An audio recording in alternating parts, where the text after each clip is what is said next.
Ulangan 3 ayat 1 sampai 29, demikian firman Tuhan.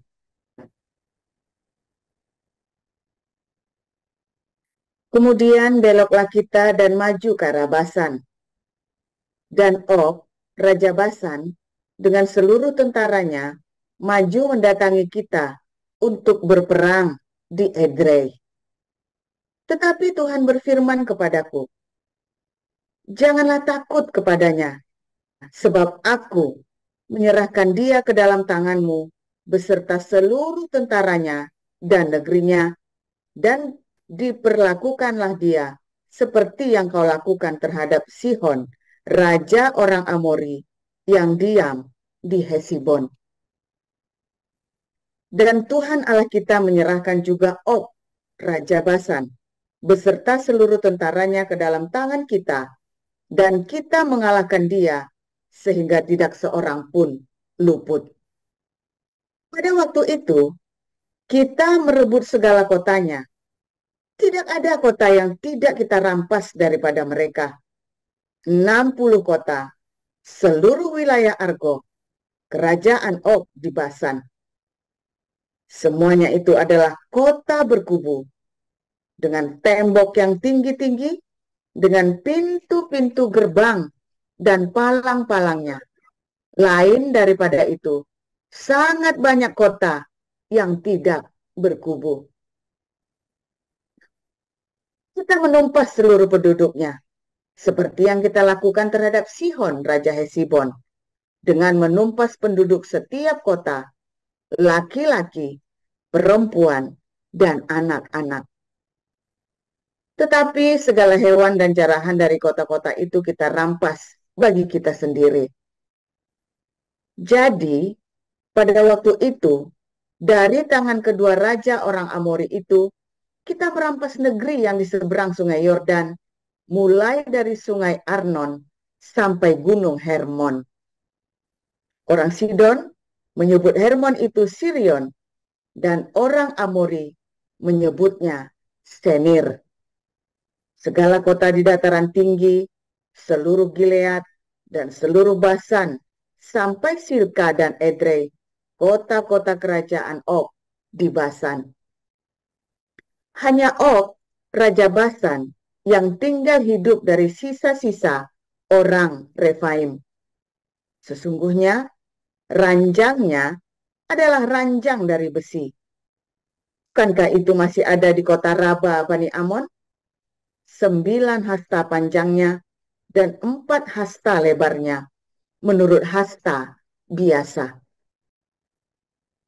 Adapun negeri itu telah kita duduki pada waktu itu, mulai dari Aroer yang di tepi sungai Arnon, beserta setengah dari pegunungan Gilead dengan kota-kotanya, kuberikan kepada orang Ruben dan orang Gad. Dan yang masih tinggal dari Gilead beserta seluruh Basan, kerajaan Og, yakni seluruh wilayah Argob, aku berikan kepada suku Manasye, dan setengah itu, seluruh Basan ini disebut negeri orang Refaim. Yair, anak Manasye, mengambil seluruh wilayah Argob sampai daerah orang Gesur dan orang Maka, dan menamai daerah itu, yakni Basan, menurut namanya sendiri, Hawot Yair, sampai sekarang. Kepala Makir kuberikan Gilead. Kepada orang Ruben dan kepada orang Gad, kuberikan sebagian dari Gilead, sebelah sini sampai sungai Arnon, yakni setengah dari sungai itu dengan daerah pinggirnya, dan sebelah sana sampai sungai Yabok, batas daerah Bani Amon. Selanjutnya, Araba Yordan dan sungai Yordan dengan daerah pinggirnya, mulai dari Kineret sampai ke Laut Araba, yakni Laut Asin, di kaki lereng gunung Pisgah ke arah timur. Pada waktu itu, aku memerintahkan kepadamu demikian. Tuhan Allahmu telah memberikan negeri ini kepadamu untuk dimiliki. Namun kamu, yakni semua orang yang gagah perkasa, harus menyeberang dengan bersenjata di depan saudara-saudaramu, orang Israel. Hanya istri dan anak-anakmu serta ternak-ternakmu. Aku tahu ada banyak ternak padamu.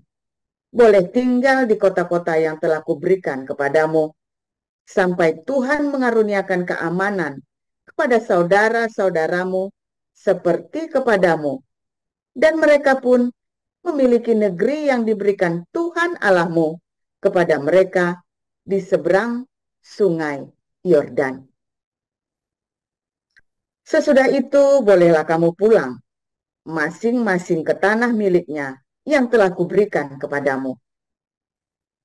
Dan kepada Yosua, kuperintahkan pada waktu itu demikian. Matamu sendirilah yang melihat segala yang dilakukan Tuhan Allahmu terhadap kedua raja itu. Demikianlah akan dilakukan Tuhan terhadap segala kerajaan kemana engkau pergi. Janganlah takut kepada mereka, sebab Tuhan Allahmu, dialah yang berperang untukmu. Juga pada waktu itu, aku mohon kasih karunia daripada Tuhan. Demikian.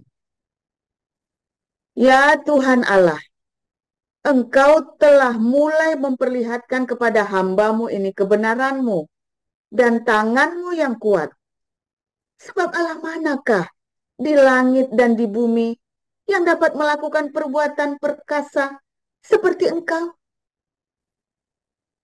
Biarlah aku menyeberang dan melihat negeri yang baik yang di seberang sungai Yordan, tanah pegunungan yang baik itu, dan gunung Libanon. Tetapi Tuhan murka terhadap aku oleh karena kamu, dan tidaklah mendengarkan permohonanku. Tuhan berfirman kepadaku, cukup, jangan lagi bicarakan perkara itu dengan aku. Naiklah ke puncak gunung Pisgah, dan layangkanlah pandangmu ke barat, ke utara, ke selatan, dan ke timur. Dan lihatlah baik-baik, sebab sungai Yordan ini tidak akan kau seberangi. Dan berilah perintah kepada Yosua, kuatkan dan teguhkanlah hatinya, sebab dialah yang akan menyeberang di depan bangsa ini, dan dialah yang akan memimpin mereka sampai mereka memiliki negeri yang akan kau lihat itu. Demikianlah kita tinggal di lembah di tentangan Bet Peor. Demikian.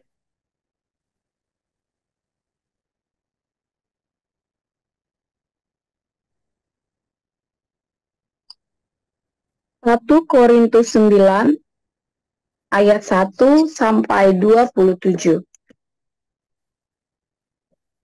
Bukankah aku rasul?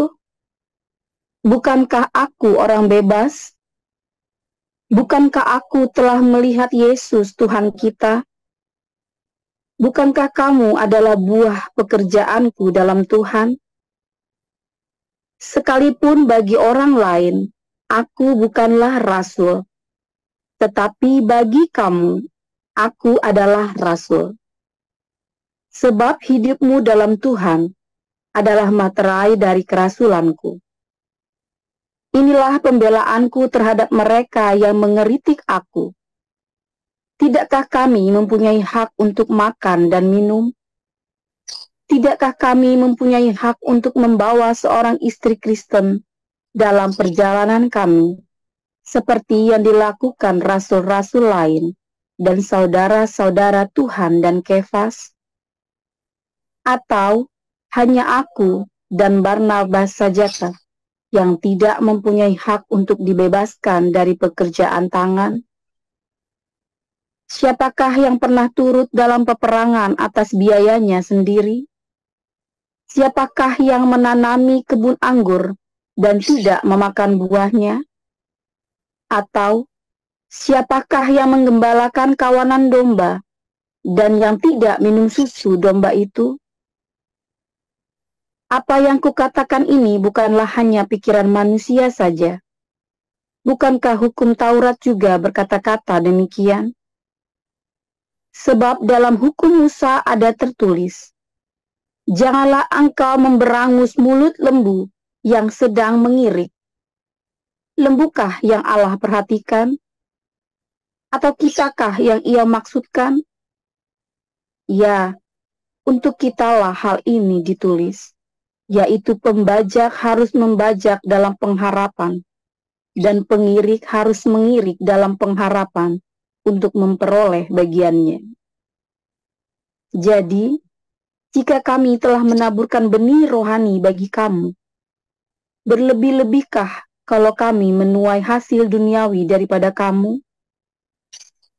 Kalau orang lain mempunyai hak untuk mengharapkan hal itu daripada kamu, bukankah kami mempunyai hak yang lebih besar? Tetapi kami tidak mempergunakan hak itu. Sebaliknya, kami menanggung segala sesuatu, supaya jangan kami mengadakan rintangan bagi pemberitaan Injil Kristus. Tidak tahukah kamu bahwa mereka yang melayani dalam tempat kudus mendapat penghidupannya dari tempat kudus itu, dan bahwa mereka yang melayani mezbah mendapat bagian mereka dari mezbah itu? Demikian pula Tuhan telah menetapkan bahwa mereka yang memberitakan Injil harus hidup dari pemberitaan Injil itu. Tetapi aku tidak pernah mempergunakan satu pun dari hak-hak itu. Aku tidak menulis semuanya ini, supaya aku pun diperlakukan juga demikian. Sebab aku suka mati daripada, sungguh, kemegahanku tidak dapat ditiadakan siapapun juga. Karena jika aku memberitakan Injil, aku tidak mempunyai alasan untuk memegahkan diri. Sebab itu adalah keharusan bagiku. Celakalah aku jika aku tidak memberitakan Injil. Kalau andai kata aku melakukannya menurut kehendakku sendiri, memang aku berhak menerima upah. Tetapi karena aku melakukannya bukan menurut kehendakku sendiri, pemberitaan itu adalah tugas penyelenggaraan yang ditanggungkan kepadaku. Kalau demikian, apakah upahku? Upahku ialah ini, bahwa aku boleh memberitakan Injil tanpa upah, dan bahwa aku tidak mempergunakan hakku sebagai pemberita Injil. Sungguh pun aku bebas terhadap semua orang. Aku menjadikan diriku hamba dari semua orang, supaya aku boleh memenangkan sebanyak mungkin orang. Demikianlah bagi orang Yahudi, aku menjadi seperti orang Yahudi, supaya aku memenangkan orang-orang Yahudi. Bagi orang-orang yang hidup di bawah hukum Taurat, aku menjadi seperti orang yang hidup di bawah hukum Taurat, sekalipun aku sendiri tidak hidup di bawah hukum Taurat, supaya aku dapat memenangkan mereka yang hidup di bawah hukum Taurat. Bagi orang-orang yang tidak hidup di bawah hukum Taurat, aku menjadi seperti orang yang tidak hidup di bawah hukum Taurat, sekalipun aku tidak hidup di luar hukum Allah, karena aku hidup di bawah hukum Kristus, supaya aku dapat memenangkan mereka yang tidak hidup di bawah hukum Taurat. Bagi orang-orang yang lemah, aku menjadi seperti orang yang lemah, supaya aku dapat menyelamatkan mereka yang lemah. Bagi semua orang, aku telah menjadi segala-galanya, supaya aku sedapat mungkin memenangkan beberapa orang di antara mereka. Segala sesuatu ini aku lakukan karena Injil, supaya aku mendapat bagian dalamnya. Tidak tahukah kamu bahwa dalam gelanggang pertandingan semua peserta turut berlari, tetapi bahwa hanya satu orang saja yang mendapat hadiah?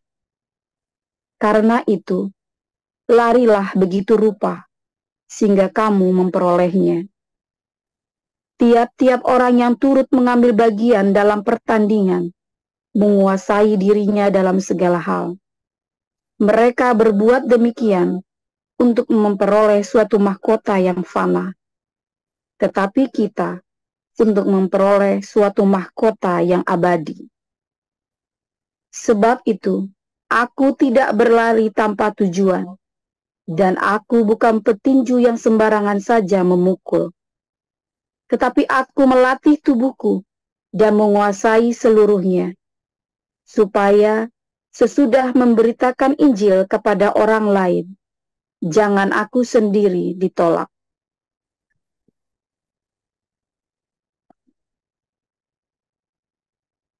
Terima kasih Bu Neriana dan Ibu Veronica. Kita akan masuki renungan embun pagi oleh Pastor Joseph Pauljang dengan judul Ditolak. Silakan Pak Paul. Haleluya, firman Tuhan selalu baru setiap hari bagi kita semua yang menanti-nantikan Tuhan di dalam cinta kasih, dalam pengharapan, dengan iman yang teguh, supaya kita selalu berkenan kepada Tuhan.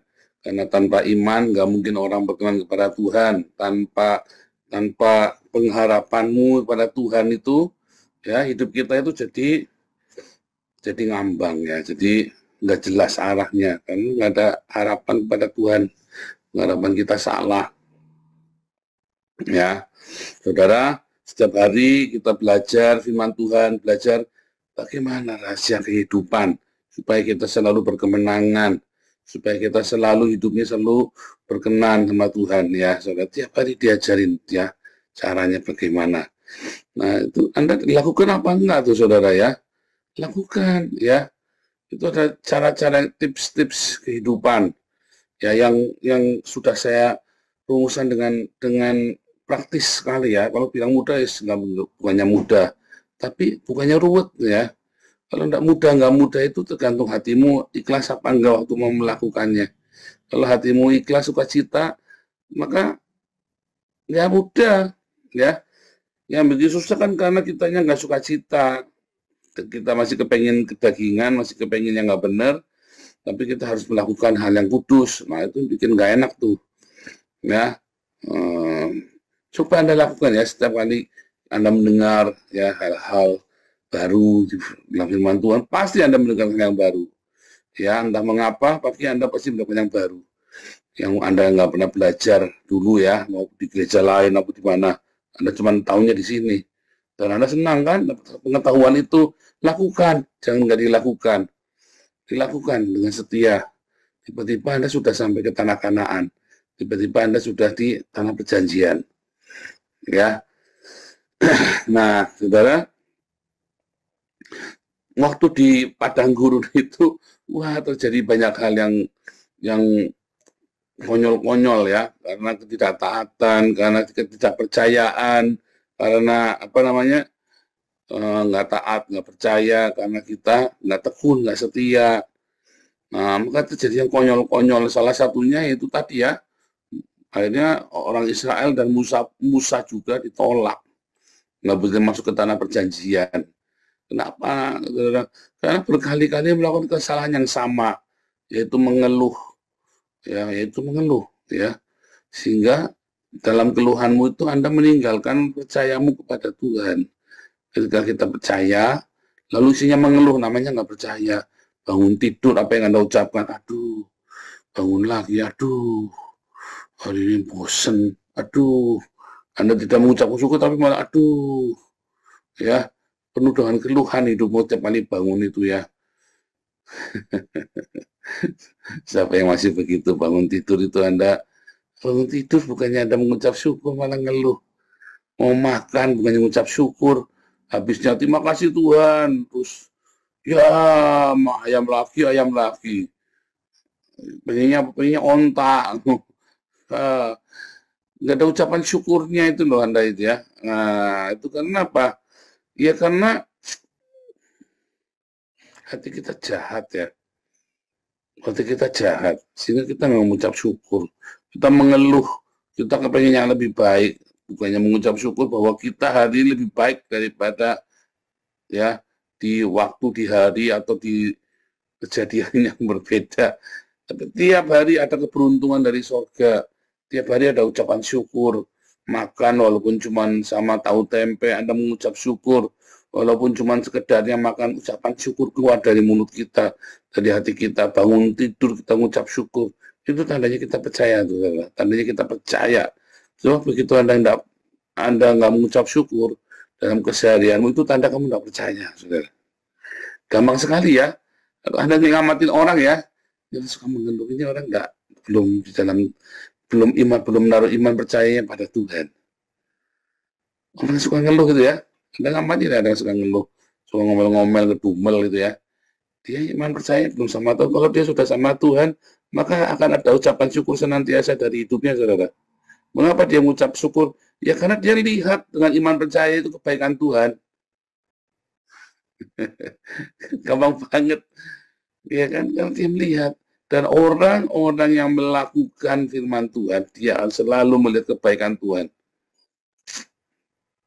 Sekalipun di padang gurun.